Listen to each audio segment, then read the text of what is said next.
Alcohol, one of the most commonly used and abused drugs in the world, comes in a variety of forms and does one thing quickly and well: it changes the way you feel. But to what do we owe these feelings of release and freedom?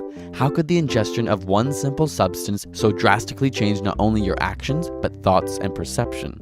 As alcohol enters the body and makes its way to your brain, it begins to interact with your neurons or brain cells. In our previous video on marijuana, which you can click here, we explain the actions of neurons and their chemical messengers called neurotransmitters.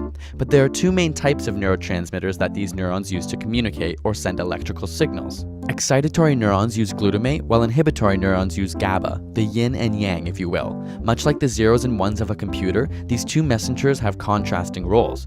Glutamate begins a wave of excitation, while GABA not only inhibits this flow, but helps to organize and differentiate the results in your brain.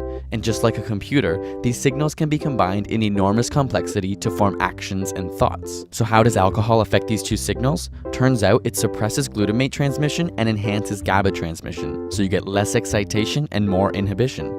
And because glutamate sites become less effective, information flow becomes slow and only the largest signals can make it through. This means you feel less, perceive less, notice less, and remember less. In conjunction, the increased GABA hushes the excessive background noise of activity, fine-tuning and clarifying your thoughts, but to an excessive degree.